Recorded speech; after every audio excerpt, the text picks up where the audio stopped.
the rest of our stories.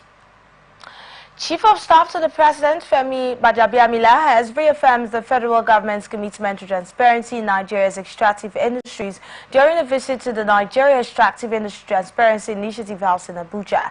His visit, which included a comprehensive tour of NATI's state-of-the-art data center, underscored the government's support for NATI's efforts to enhance transparency and accountability in managing the nation's natural resources. Gbajabiamila, accompanied by the Permanent Secretary State House, Olufunsho Adebi, the Senior Special Assistant of the President, Administration and Operations, Oyinade Nathan Marsh, and other key aides, was briefed by NATI's Executive Secretary, Dr. Obunaya Oji, after the tour of the data center showcased the advanced technological systems that are integral to NATI's mission. In his remarks, Gbajabiamila commended NATI for its unwavering dedication to promoting transparency in the extractive sector and ensuring that Nigeria's natural resources are managed in a way that benefits all Nigerians, and stressed on the administration's continued financial backing, adding that the federal government is fully committed to providing the necessary funding and resources to ensure that NATI's work continues to impact the nation positively. He expressed optimism that the visit will further strengthen the partnership between NATI and the federal government and serve as a significant step in the federal government's ongoing effort to bolster transparency and good governance within Nigeria's extractive industry. Southeast governors and lawmakers representing the region in the National Assembly have intervened to help students from the region benefit from the federal government students' loan scheme.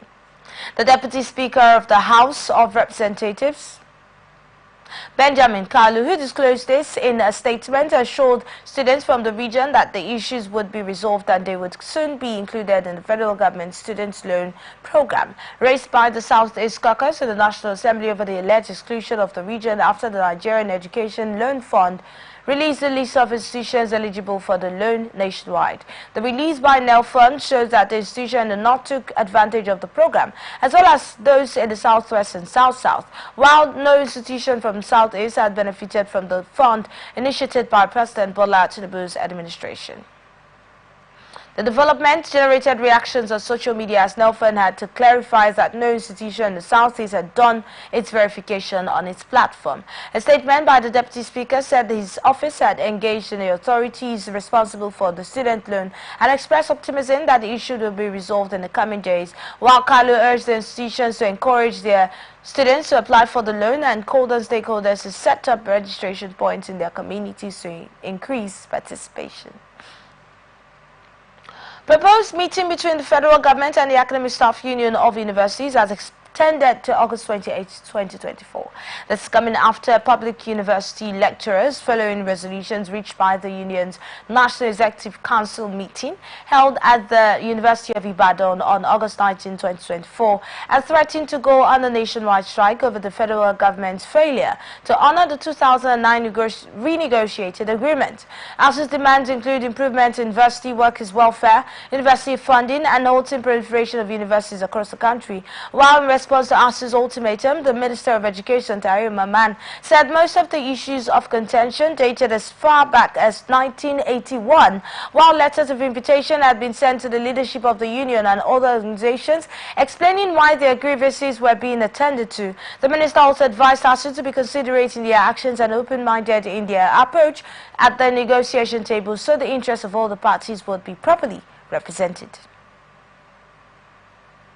Nigeria Association of Resident Doctors has commenced a 7-day warning strike to push for the rescue of a Kaduna-based governor, or Dr. Ganiat Popula, who was kidnapped last December and has spent about 8 months in a doctor's den. The strike, which was held across the country, left patients stranded while doctors left their work to suffer.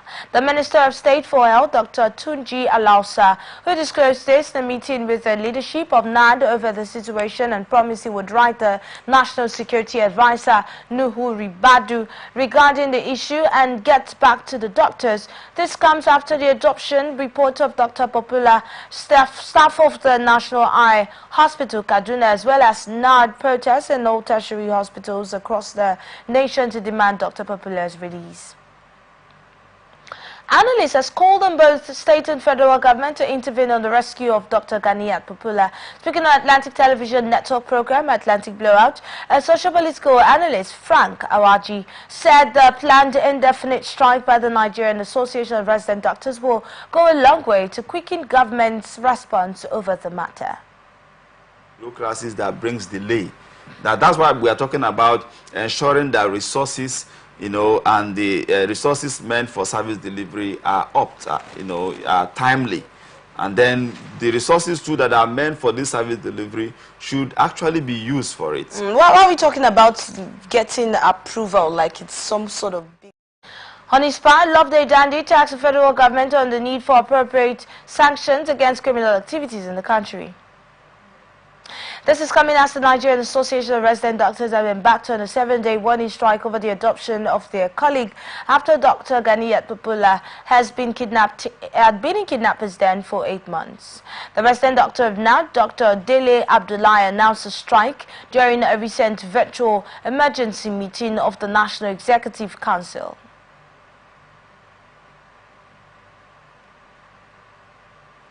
Chief of the Air Staff, Air Marshal Hassan Abubakar, has charged air component commanders to continue onslaught against criminals.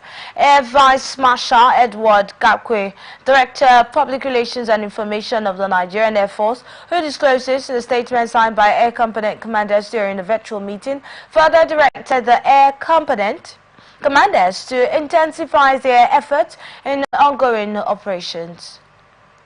While commending the commanders for their outstanding performance, CAS highlighted the critical role they have played in ensuring the safety and security of the nation, adding that their dedication and tactical efforts have led to a series of successful missions, including the elimination of key terrorist leaders, disruption of activities by oil thieves and pipeline vandals, the safeguarding of key national assets. While acknowledging the successes made so far, the Chief of Air Staff said the challenges are far from over and called on the commandants to maintain the momentum and urged them to remain vigilant and to continue leveraging intelligence, precision strikes and collaborative efforts with sister services to neutralize remaining threats. The CAS also reassured the commanders that the NAF leadership remains fully committed to their welfare and the provisions of needed resources and equipment to enhance operational capabilities, and expressed confidence in their ability to deliver on their mandate, stressing that the nation's security and peace are paramount. Nigerian Army has vowed not to allow itself to be used by certain interest groups to undermine democratic governance in the country. The Chief of Army Staff, Lieutenant General Tariq Labaja, who disclosed this in the Akwa Ibom State during an opening ceremony at the Chief of Army Staff Combined 2nd and 3rd Quarters Conference 2024, held at the Akwa Ibom State Council of Chiefs Hall on Tuesday, said since the Army senior hierarchy last met in April for the first quarter conference, the country has faced a new set of security challenges, adding that the Army reviewed its farms and ranches to boost food production in the country. He said aside from the known threats of terrorism, insurgency, banditry, illegal mining and farmer conflict, the recent protests, primarily driven by discontent over economic issues and government policies, have resulted in significant unrest and in some cases violence. While Labaja said the Army headquarters in the reviewing proposal for partnership with ministries, departments, agencies and reputable private organizations on how best to collaborate to address the food crisis in the country. The governor of Akwa Ibom State, Umar Eno, who declared the conference open, reiterated his commitment to assist the Nigerian Army as it pursues the Arise agenda.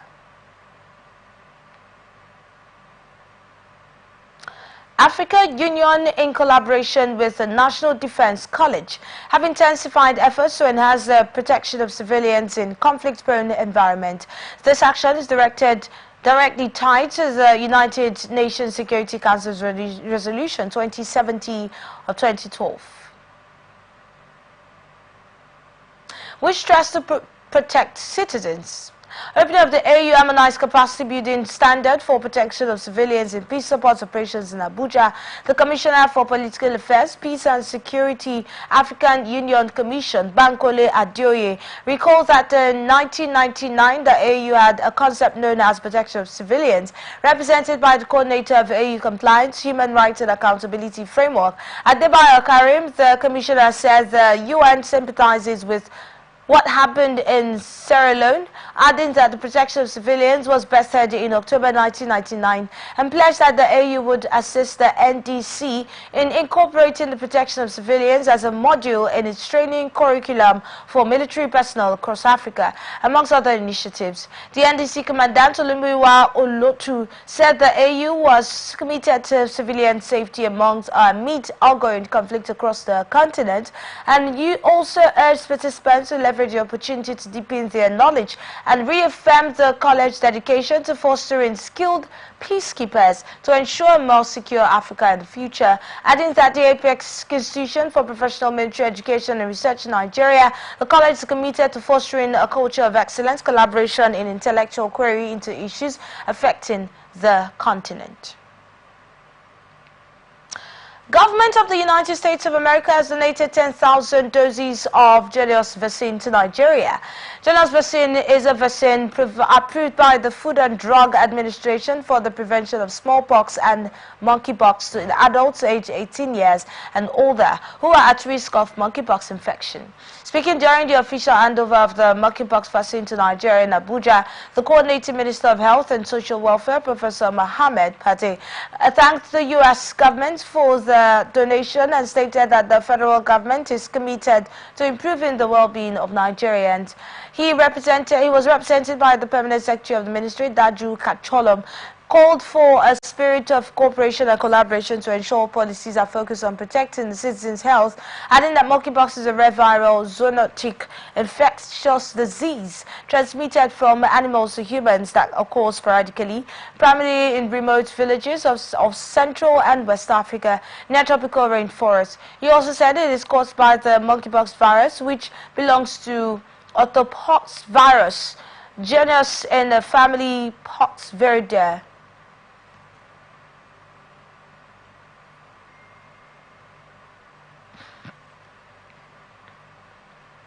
This is coming after, on August 13, 2024, the Africa Centers for Disease Control and Prevention declared monkeypox a public health emergency of continental security, acting under its mandate to address significant public health threats, while the Nigeria Center for Disease Control and Prevention reported that Nigeria had recorded a total of 40 confirmed cases of monkeypox out of 830 suspected cases across the country.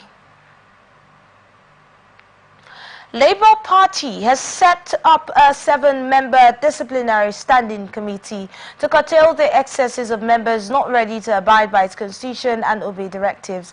The national chairman of the party, Julius Abure, while inaugurating the committee on Tuesday in Abuja, said the decision was one of the resolutions reached at the meeting of the National Working Committee of the party, and urged all members to play by the rules and pay respect to the national leadership of the party and respect to Labour Party constitution. He listed members of the disciplinary committee to include Kehinde Adun, national leader advisor, who is the chairman, while other members of the committee are Chief Clement Ojukwu, deputy national chairman Dr. Ayo Olorunfemi and Dudu Manuga, the national women leader, as well as others.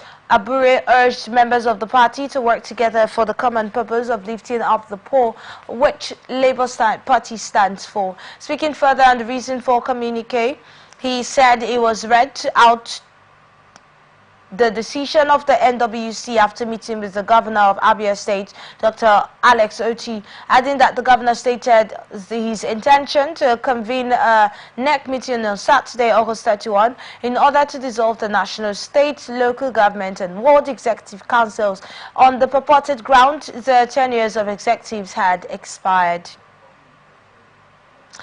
Up next is business news. President Bola Ahmed Tinubu will undertake a significant visit to People's Republic of China in early September, aimed at enhancing economic collaborations and attracting crucial investment to Nigeria. The trip is seen as a strategic move to strengthen bilateral relations between the two nations while pursuing key economic opportunities. Special Advisor to the President on Media and Publicity, Adjuri Ngalale, highlighted the importance of the upcoming visit, stressing that President Tinubu will visit major Chinese companies, including Huawei and China Rail and the Construction Corporation, to accelerate the completion of the Ibadan to Abuja segment of the Lagos to Kano Rail project. He said Tinubu will also meet with CEOs of top 10 Chinese corporations, which manage over $3 trillion in assets across sectors such as ICT, oil and gas, aluminium production, seaport development, finance and satellite technology, and also hold talks with Chinese President Xi Jinping, during which both leaders will sign several memoranda of understanding to strengthen bilateral ties. According to Tinubu's spokesman, the agreement will target crucial sectors such as the green economy, agriculture, satellite technology, media enterprise development, blue economic initiatives, and national planning collaboration, and the meeting will offer an opportunity for the two presidents to discuss broader issues of mutual interest, including economic partnerships, security at national, regional, and international levels, and other global challenges. Analysts has blamed the increasing dominance of foreign experts in Nigeria oil and gas industry on the selfish interests of the Petroleum and Natural Gas Senior Staff Association of Nigeria. Speaking on Atlantic Television Network program Society Watch, a public affairs analyst, Goodluck Edafe, said Pengasin partners to work with foreigners because of its personal interests. Edafe blamed the federal government over its inability to invest in the citizenry for future of the nation's oil and gas industry. That is the major focus of every government in Nigeria is a physical road, physical project. Look at this Niger Delta, Akwa Ibom, Rivers, Bayelsa, Delta, Edo State. How many experts have our government been able to train to take advantage of the oil industry in this country? How many experts? We say the government of Niger Delta, we have 50, 100 experts we sent to France, we sent to America for the basis of oil exploration, and they become experts, not just people who go to university. I studied mechanical. The Petroleum and Natural Gas Senior Staff Association of Nigeria said the increasing dominance of expatriates, particularly Indian nationals in the sector, is alarming. Pegasus President Festus Osifo, who disclosed this during a 3-day energy and labor summit in Abuja, said Indians are now taking over low-level jobs, which is a blatant abuse of the expatriate quota system. Central Bank of Nigeria has raised its standing lending facility rate to 31.75% to boost stability within the financial sector. The Apex Bank disclosed this in circular by its Director, Financial Market Department, Omolara Duke, lifting the suspension on SLF, adding that the decision to raise the SLF rate was taken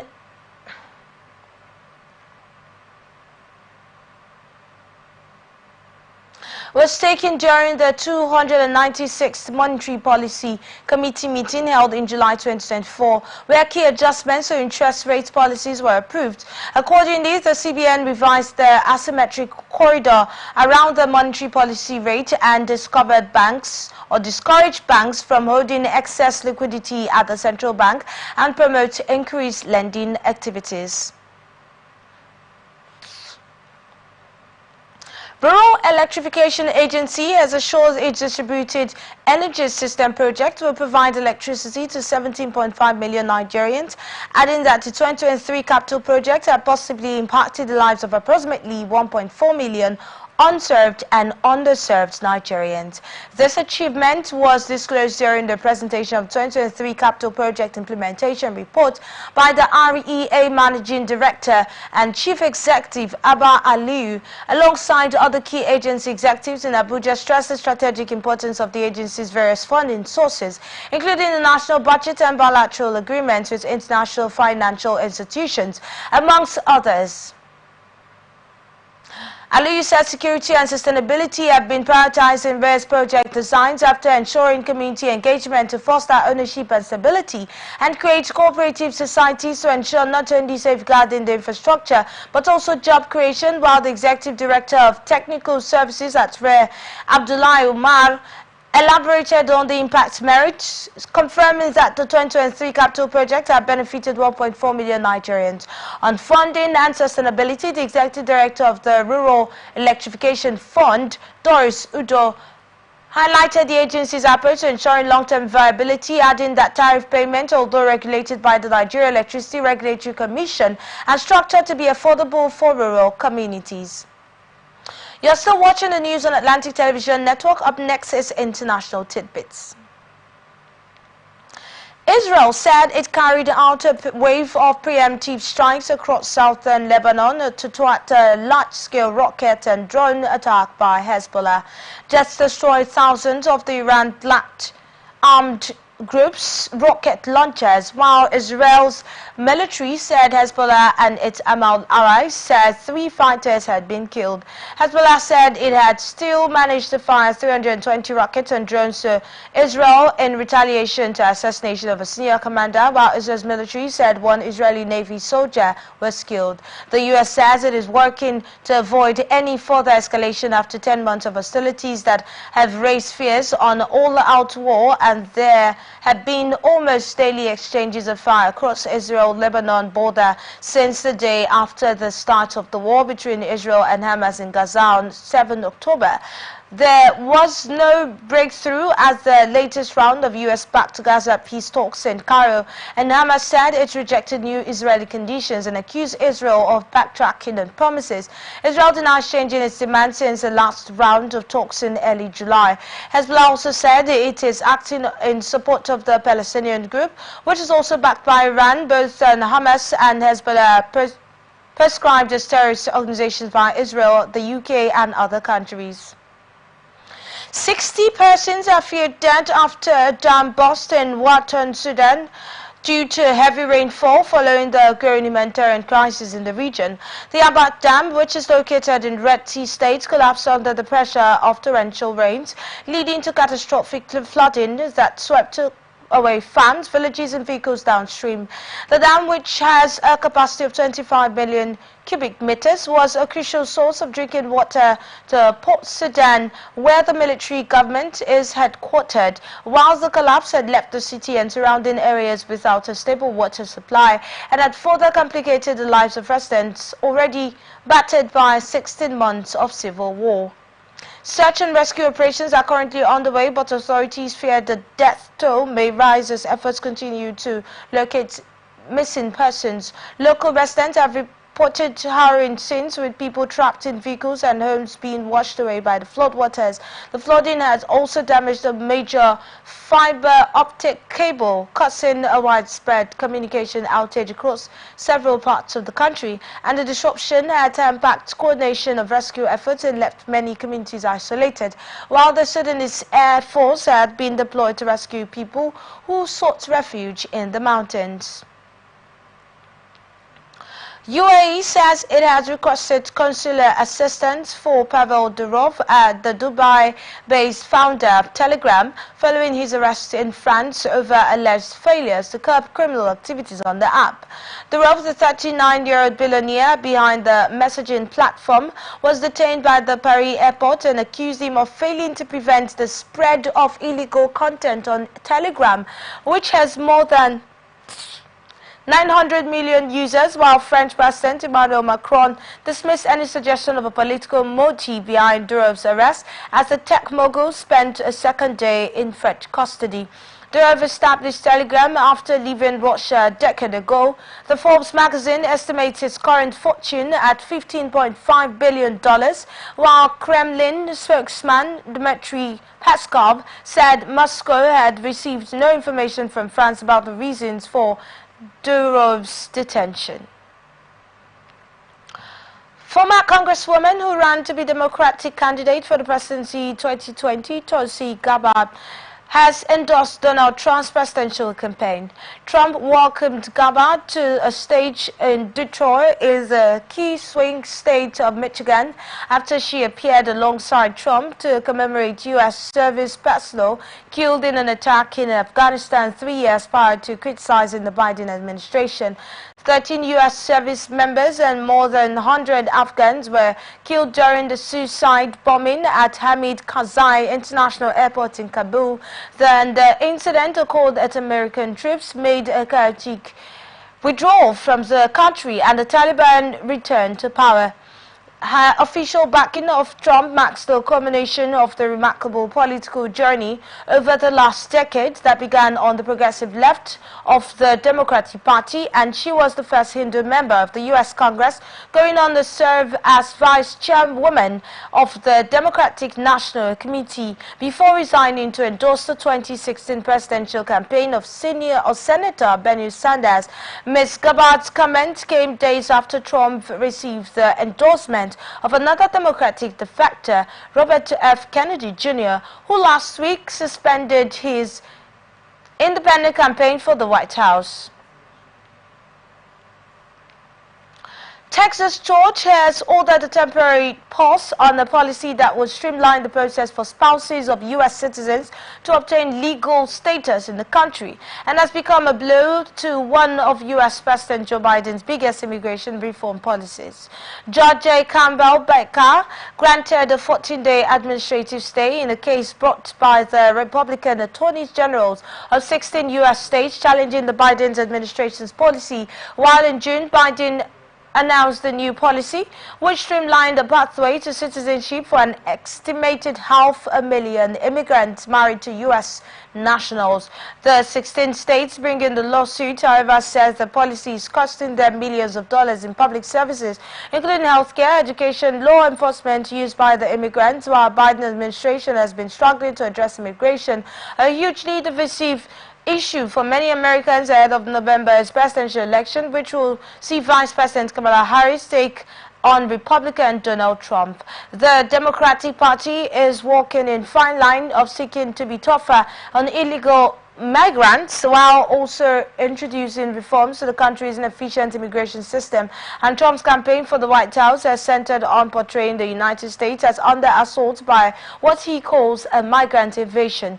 The new rules would streamline the process for those who already qualify for permanent residence by removing the requirement that they leave the country as part of the application process, and the rules applied to those in the country for at least 10 years and married to a U.S. citizen before June 17, 2024, and also estimated 50,000 stepchildren of U.S. citizens, while those approved would be granted work authorization and the right to stay in the United States for up to 3 years while they apply for a green card, which is a pathway to full citizenship. Russia has launched another wave of strikes in Ukraine a day after one of its biggest air attacks of the war, and over 4 people were killed overnight. And Ukraine's air defense forces said the entire country is under threat to a ballistic weapon attack. Ukrainian President Volodymyr Zelensky says Kyiv will undoubtedly report to Russia for its all other attacks. 7 people were killed and dozens were injured after more than half of Ukraine's regions were attacked by drones and missiles, and attacks come 3 weeks after Ukraine. Philippine defense chief says tensions between Manila and Beijing over disputed reefs and waters in the South China Sea has escalated, and China is the biggest disruptor of peace in Southeast Asia. Gabata Teodora made the remarks at a conference of the U.S. Indo-Pacific Command after repeated confrontations between Philippine and Chinese vessels in the waterway over the past 12 months, while Beijing claims almost the entire sea, brushing aside rival claims by the other countries, including Philippines and international ruling that its stance has no legal basis. China's claims include reefs and waters inside the Philippines' exclusive economic zone, which extends about 370 kilometers, 200 nautical miles from the country's coastal waters, and China deploys boats to patrol the busy waterway and has built artificial islands that it has militarized to enforce its claims. In June, the Philippine military said one of the sailors lost a thumb in the confrontation in which Beijing's Coast Guard also confiscated or destroyed Philippines equipment, including guns, near second thermosol, also in the practice.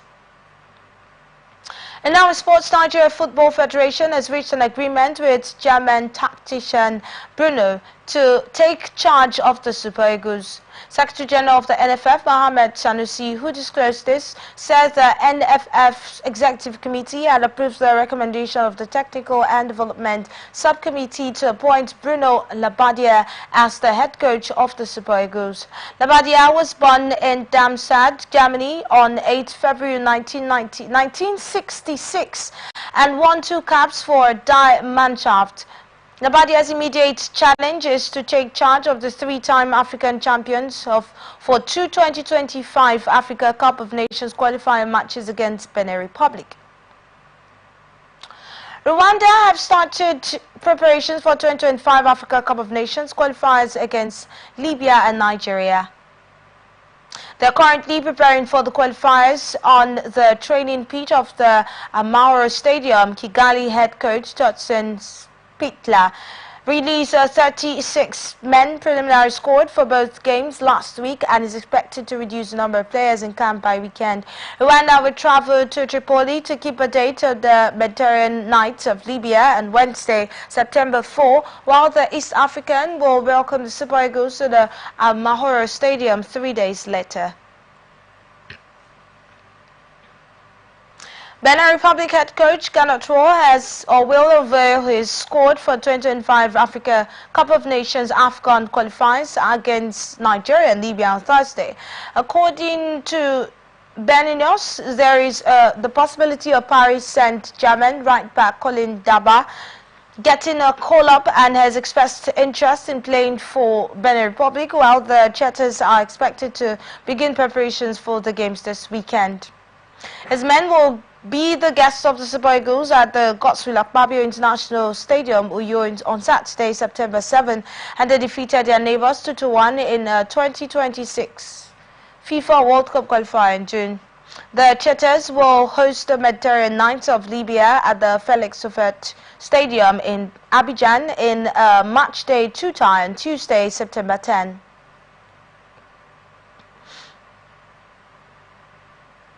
Former Golden Eaglet midfielder Victor Ozor-Okeke has joined the Swedish club. The champions Elfsborg signed the young staff from 44 Academy in Nigeria, while the 18-year-old put pen to paper on a 5-year contract. Okeke impressed at the Waffle B Under-17 Championship in Ghana 2 years ago, and he is now the second Nigerian, with Ibrahim Buhari already a key figure at the club. Is currently occupying the 5th position in the Swedish club.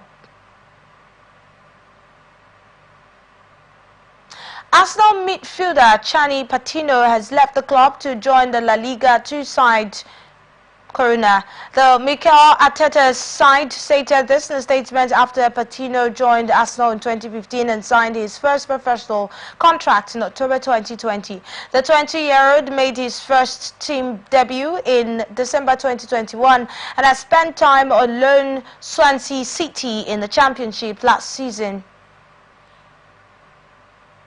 Al Nassr striker Cristiano Ronaldo has claimed it would be difficult for him to become a manager when he retires from football. Ronaldo has won almost everything in the game, including 5 Ballon d'Or awards, and at the age of 39, he has played for top clubs like Real Madrid, Juventus, and Ronaldo has now admitted his future could be outside football. Now in entertainment news, we have reports that American singer Mariah Carey has confirmed that her mother, Patricia, and sister Allison both passed away on the same day last weekend. The multiple Grammy-winning singer, who disclosed this in a statement, did not share the causes of the death for either women or the specific day. While before her passing, Mariah Carey's mother, Patricia, a renowned opera singer, collaborated with her daughter. Mariah Carey has previously revealed that her mother was the inspiration behind her music career, and Carey had an estranged relationship with her sister, Alison. This comes after Carey's father, Alfred Roy Carey, died from cancer in 2002. Nigerian singer Omale decries betrayals he suffered in his life and career. He said he has been wronged so many times to the extent that he changes his personality every year. In another post, the singer disclosed that his upcoming album, Clarity of Mind, is about him embracing healing and moving on. This is coming after Omale recently said he was forced to re-record his album after a colleague had shared the idea of what was supposed to be his next album with the stole the idea to make his own album. Popular Nigerian singer Seyi Edun says she passed out over the weekend but survived through healthcare. The actress, who made this known in an Instagram post while appreciating God for saving her life, shared the details of the incident and how she was rushed to the hospital. She thanked God for good health and for keeping family and loved ones.